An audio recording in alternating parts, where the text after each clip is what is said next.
ஓம் சாந்தி 28/4/2026. இனிமையான குழந்தைகளே, தந்தையை போன்று அன்பானவர்களாக ஆவதற்கு தன்னை ஆத்மா புள்ளி என்று புரிந்து கொண்ட தந்தையை நினைவு செய்யுங்கள். கேள்வி: நினைவில் இருப்பதற்கான குப்தமான கடின முயற்சி ஒவ்வொரு குழந்தையும் செய்ய வேண்டும். ஏன்? பதில்: ஏனென்றால் நினைவு இன்றி ஆத்மா பாவ ஆத்மாவிலிருந்து புண்ணிய ஆத்மாவாக ஆக முடியாது. எப்பொழுது குப்தமாக நினைவில் இருப்பீர்களோ, ஆத்மாபிமானியாக ஆவீர்களோ, அப்பொழுதுதான் பாவ கர்மங்கள் அழிந்துவிடும். தர்மராஜரின் தண்டனையிலிருந்து விடப்படுவதற்கான சாதனமும் நினைவுதான். நினைவில்தான் மாயையின் புயல்கள் தடையிடுகிறது. ஆகையால் நினைவிற்கான குப்த முயற்சி செய்யுங்கள். அப்போதுதான் லக்ஷ்மி நாராயணரை போல அன்பானவர்களாக ஆக முடியும். பாடல்: ஓம் நமோ சிவாய. ஓம் சாந்தி. இந்த புகழ் அனைவருக்கும் தந்தையாக இருப்பவருடையது ஆகும். பகவானை, அதாவது தந்தையை நினைவு செய்கிறார்கள். அவரை தாய் தந்தை என்று கூட கூறுகிறார்கள் அல்லவா? பரமபிதா என்றும் கூறுகிறார்கள். அனைத்து மனிதர்களையும் பரமபிதா என்று கூறுவது கிடையாது.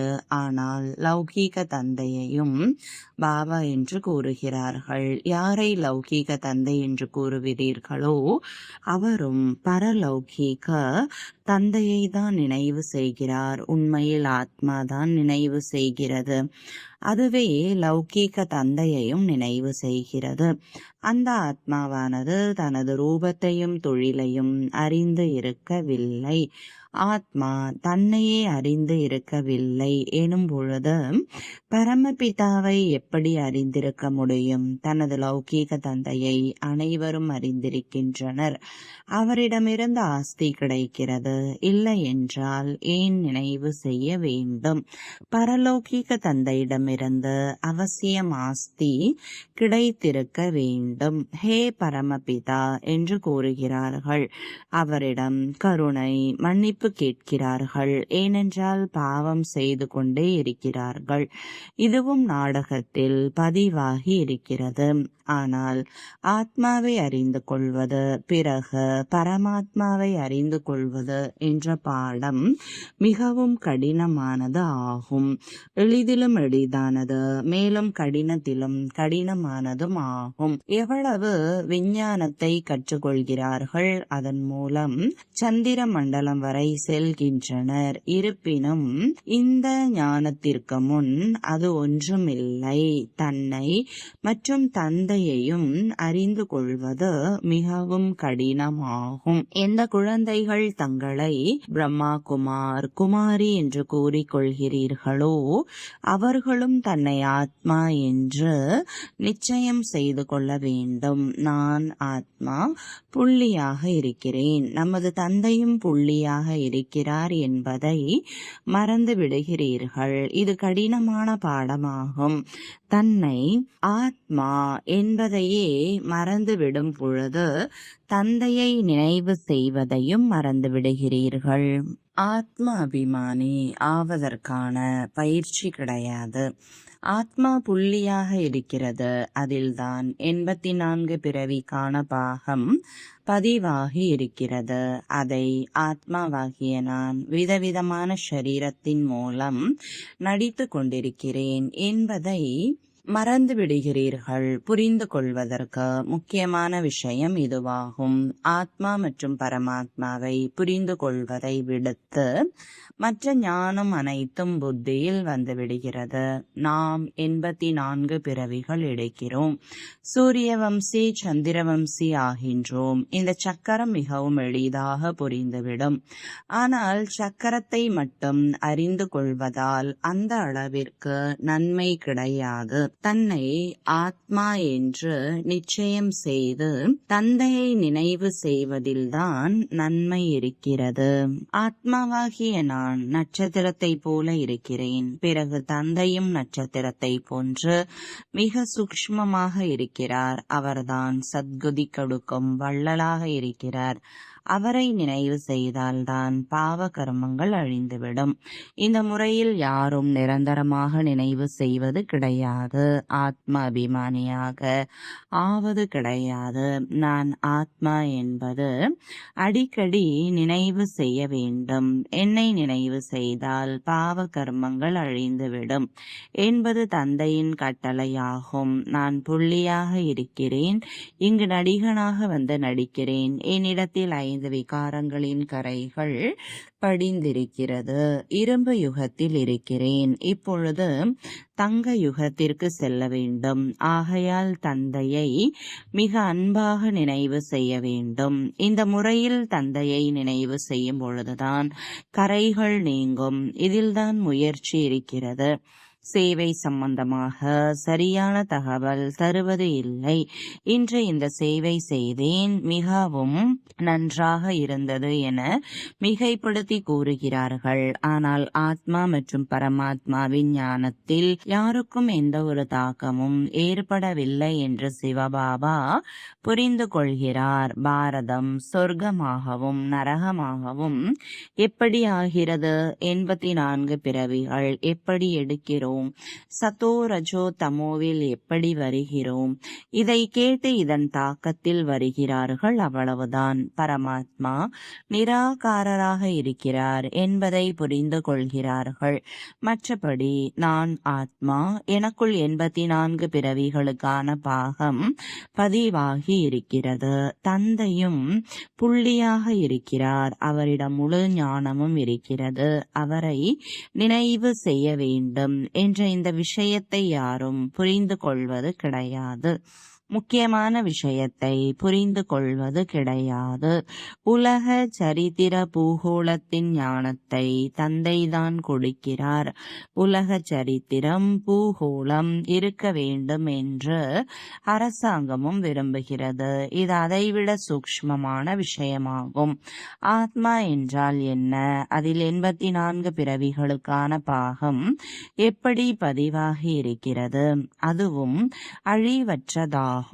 இதை நினைவு செய்ய வேண்டும். தன்னை ஆத்மா என்று புரிந்து கொள்ள வேண்டும் மற்றும் தந்தையை நினைவு செய்ய வேண்டும். இதன் மூலம்தான் விநாசமாகும். இப்படி நினைவு செய்வதற்கு யாரும் ஈடுபட தயாராக இல்லை. இந்த நினைவில் இருந்தால் மிக அன்பானவர்களாக ஆகிவிடுவார்கள்.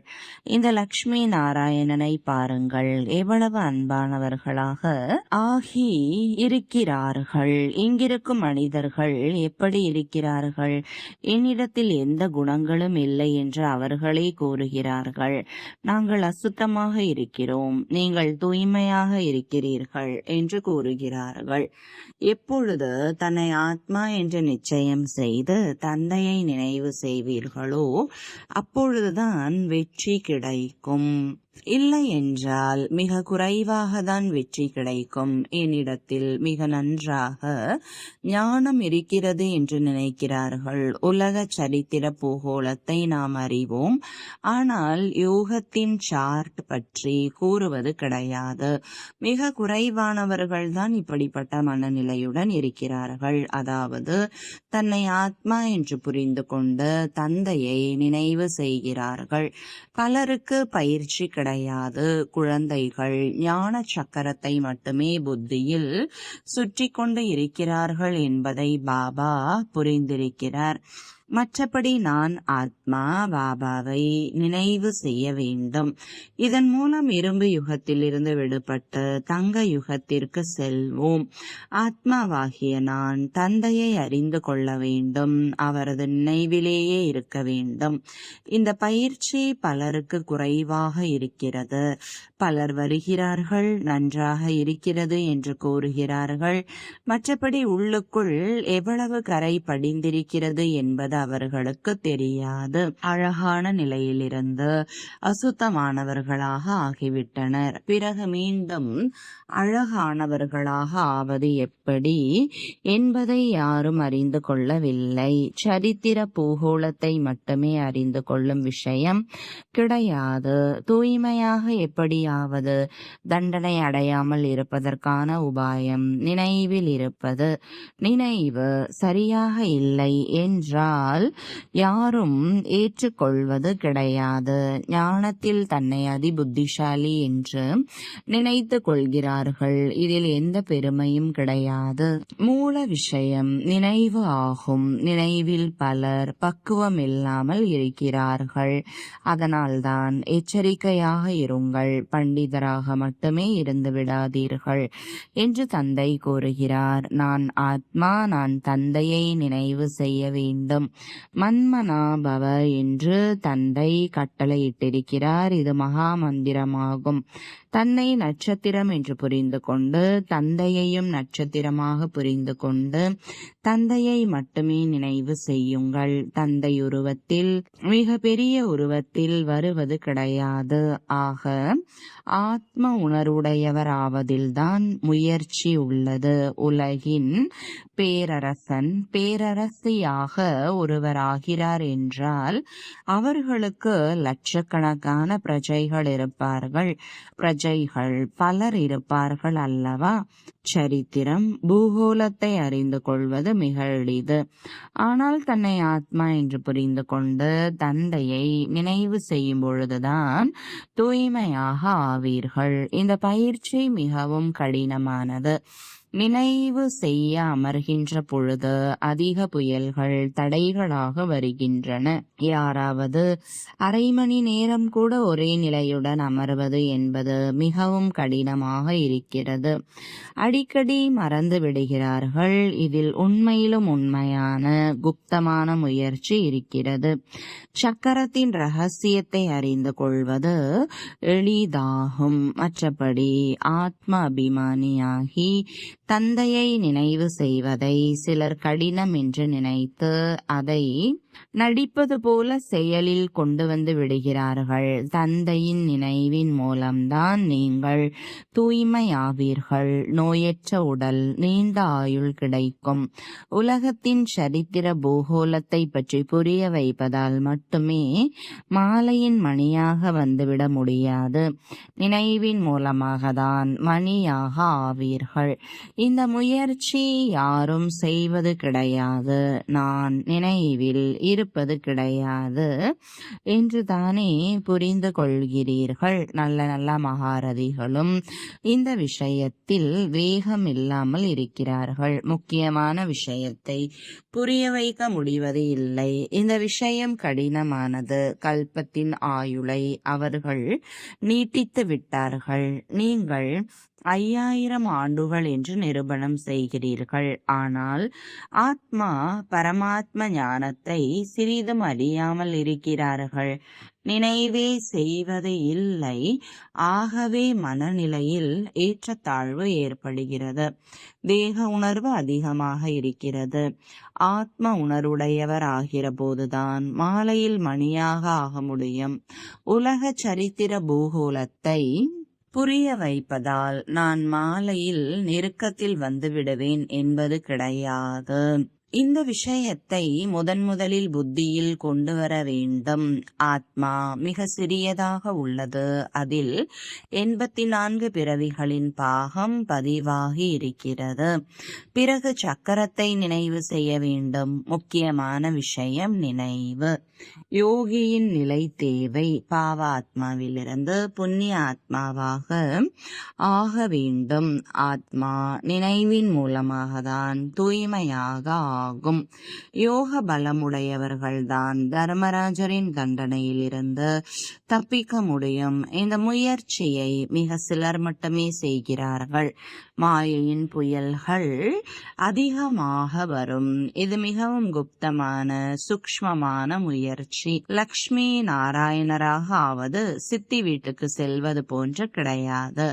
இந்த பயிற்சி ஏற்பட்டு விட்டால் நடந்தாலும் காரியங்கள் செய்தாலும் தந்தையின் நினைவு வந்து கொண்டே இருக்கும். இதுதான் நினைவு என்று கூறப்படுகிறது. மற்றபடி இந்த ஞானத்தின் விஷயங்களை சிறிய குழந்தை குழந்தைகள் கூட புரிந்து கொண்டுவிடும்.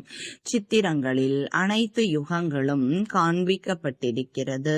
இது பொதுவானதாகும். எந்த ஒரு காரியம் துவங்கும் பொழுதும் ஸ்வஸ்திகா வரைகிறார்கள். இது சத்தியுகம், திரேதா யுகம், யுகங்களின் அடையாளம். மேலே சிறிய சங்கம யுகம் இருக்கிறது. ஆக முதலில் தன்னை ஆத்மா என்று புரிந்து கொண்டு தந்தையை நினைவு செய்து கொண்டே இருக்கும் பொழுதுதான் அமைதியை பரப்ப முடியும். நினைவின் மூலம் பாவ கர்மங்கள் அழிந்துவிடும். ஆத்மா மற்றும் பரமாத்மாவை பற்றிய விஷயத்தை முழு உலகமும் மறந்து இருக்கிறது. பரமாத்மா 1000 சூரியனை விட பிரகாசமாக இருக்கிறார் என்று சிலர் கூறுகிறார்கள். ஆனால் இவ்வாறு எப்படி இருக்க முடியும்? ஆத்மாதான் பரமாத்மா என்று கூறுகின்ற பொழுது இரண்டும் ஒன்றாகி விடுகிறது அல்லவா?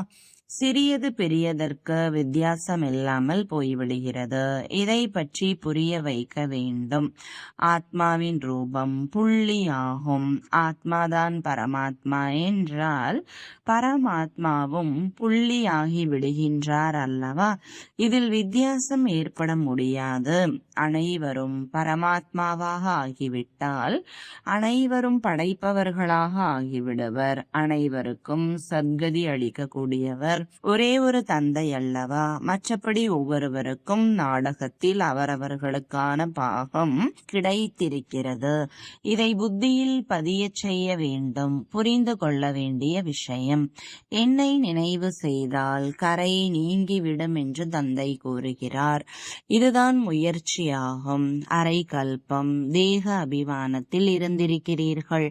சத்தியுகத்தில் ஆத்ம உணர்வுடையவராக இருந்தும் தந்தையை அறியாமல் இருந்தீர்கள்.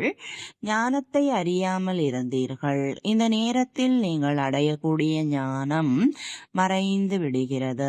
நாம் ஒரு சரீரத்தை விடுத்து மற்றொன்றை எடுப்போம், நடிப்பை நடிப்போம் என்ற ஞானம் மட்டுமே அங்கு இருக்கும். இதில் கவலைப்படுவதற்கு என்ன இருக்கிறது?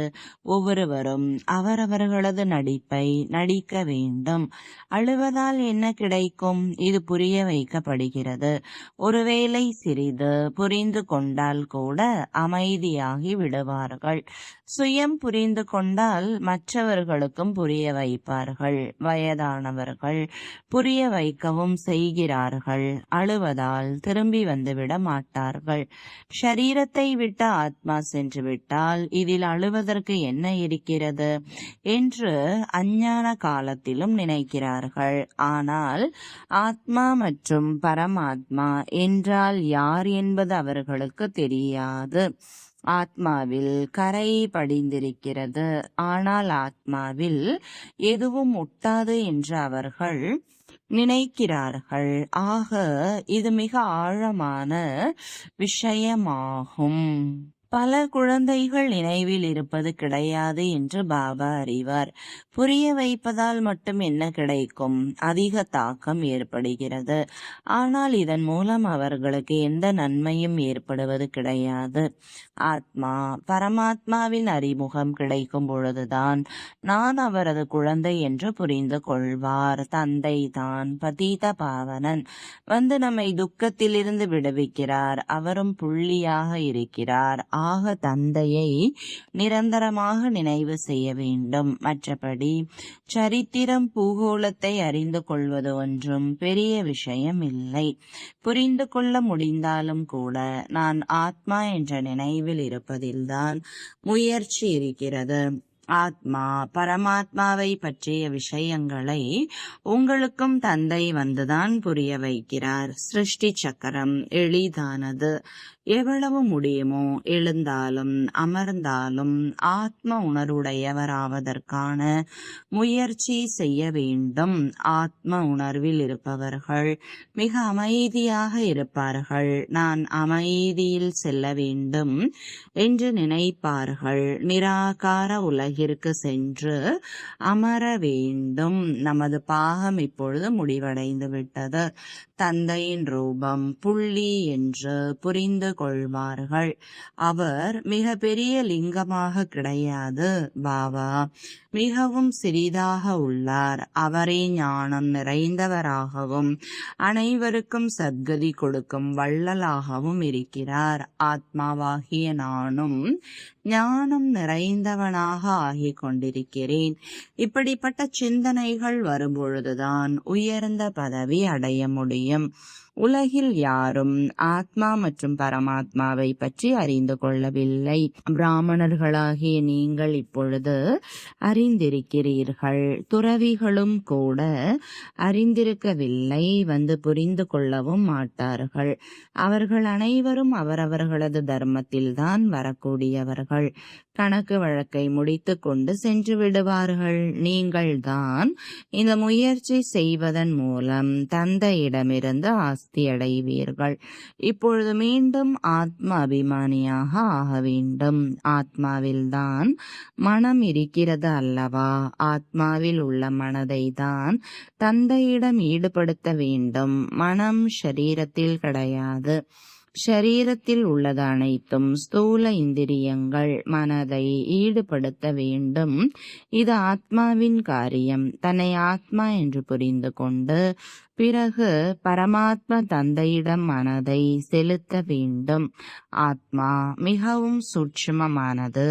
சிறிய சூக்ஷ்மமாக இருக்கும் ஆத்மா எவ்வளவு நடிப்பை நடிக்கிறது. இதுதான் உண்மை. இவ்வளவு சிறியதாக இருக்கும் பொருளில் எவ்வளவு அழிவற்ற பாகம் நிறைந்திருக்கிறது. அது ஒரு பொழுதும் அழியக்கூடியது கிடையாது. மிகவும் சூட்சுமமானது. நீங்கள் முயற்சி செய்தாலும் பெரிய பொருட்களின் நினைவு வந்து விடுகிறது. ஆத்மாவாகிய நான் சிறிய நட்சத்திரமாக இருக்கிறேன். தந்தையும் சிறியதாக இருக்கிறார். குழந்தைகளாகிய நீங்கள் முதலில் இந்த முயற்சி செய்ய வேண்டும். இவ்வளவு சிறிய ஆத்மாதான் இந்த நேரத்தில் தூய்மையற்ற நிலையில் இருக்கிறது. ஆத்மாவை தூய்மையாக ஆக்கும் முதல் உபாயம் இதுதான். படிப்பை படிக்க வேண்டும். மற்றபடி விளையாடுவது, குதிப்பது தனிப்பட்ட விஷயம். விளையாடுவதும் ஒரு கலையாகும். படிப்பின் மூலம் பதவி கிடைக்கிறது. விளையாட்டின் மூலம் பதவி கிடைக்காது. விளையாட்டிற்கான துறை தனியாக இருக்கும். அதற்கும் ஞானம் அல்லது நினைவிற்கும் எந்த தொடர்பும் கிடையாது. போக் வைப்பதும் விளையாட்டு. முக்கியமான விஷயம் நினைவு. நல்லது. இனிமையிலும் இனிமையான, காணாமல் போய் வெகு காலம் கழித்து கண்டெடுக்கப்பட்ட செல்லமான குழந்தைகளுக்கு தாயும் தந்தையுமாகிய பாப்தாதாவின் அன்பு நினைவுகள் மற்றும் காலை வணக்கங்கள். ஆன்மீக குழந்தைகளுக்கு ஆன்மீக தந்தையின் வணக்கங்கள். ஆன்மீக தந்தைக்கு ஆன்மீக குழந்தைகளின் அன்பு நினைவுகளும் வணக்கங்களும். தாரணைக்கான முக்கிய சாரம். முதலாவது, தர்மராஜரின் தண்டனையிலிருந்து தப்பிப்பதற்காக நினைவின் குப்த முயற்சி செய்ய வேண்டும். தன்னை ஆத்மா பிந்து என்று புரிந்து கொண்டு பிந்துவாகிய தந்தையை நினைவு செய்வதுதான் தூய்மையாவதற்கான உபாயம். ஞானத்தில் தன்னைத்தான் அதிபுத்திசாலி என்று நினைக்க கூடாது. ஒரே சீரான நிலையை உருவாக்கும் பயிற்சி செய்ய வேண்டும். தந்தையின் கட்டளை எதுவோ அதை கடைபிடிக்க வேண்டும். வரதானம். ஒவ்வொரு செயலை செய்யும் பொழுதும் தாமரை மலர் என்ற ஆசனத்தில் வீற்றிருக்கும் சகஜமான மற்றும் நிரந்தர யோகி ஆவீர்களாக. விளக்கம். நிரந்தரமாக நினைவில் இருக்கக்கூடிய நிலையில் இருக்க வேண்டும் என்றால் தாமரை மலர் என்ற ஆசனத்தில் எப்பொழுதும் வீற்றிருங்கள். ஆனால் யார் லேசாக இருக்கிறார்களோ அவர்களே தாமரை மலரின் ஆசனத்தில் நிலைத்திருக்க முடியும். எந்த ஒரு விதமான சுமை அல்லது பந்தனம் இல்லாமல் இருக்கட்டும். மனதின் எண்ணங்களின் சுமை, சுபாவங்களின் சுமை, உலகத்தின் அழியக்கூடிய பொருட்களின் கவர்ச்சியின் சுமை, லௌகீக உறவினர்கள் மீதான பற்றின் சுமை, இந்த எல்லா சுவைகளும் முடிந்து விடும் பொழுது அப்பொழுதுதான் தாமரை மலரின் ஆசனத்தின் மீது வீற்றிருக்கும் நிரந்தர யோகியாக ஆக முடியும். ஸ்லோகன்: சகிப்புத்தன்மையின் குணத்தை தாரணை செய்து கொண்டு விட்டீர்கள் என்றால் அசத்தியத்தை ஆதாரமாக எடுக்க வேண்டி இருக்காது. அவ்யக்த சமிஞ்சை: மகான் ஆக வேண்டும் என்றால் இனிமை மற்றும் பணிவின் குணத்தை கடைபிடியுங்கள். ஒருவருடைய சம்ஸ்காரம் சரளமாக இனிமையாக இருக்கிறது என்றால் அந்த சம்ஸ்காரம் சொரூபத்தில் வருகிறது. சுபாவம் பாப்தாதாவிற்கு சமமாக ஆகிவிடும் பொழுது அனைவருக்கும் உங்கள் மூலமாக பாப்தாதாவின் சொரூபம் தென்படும். எப்படி பாப்தாதா இருக்கிறாரோ அதே போல மிக சரியாக அதே குணங்கள், அதே செயல்கள், அதே வார்த்தைகள், அதே சங்கல்பங்கள் அனுபவமாகும். இவர் பாப்தாதாவை போலவே தோன்றுகிறார் என்று அனைவருடைய வாயிலிருந்தும் வெளிப்படும். ஓம் சாந்தி.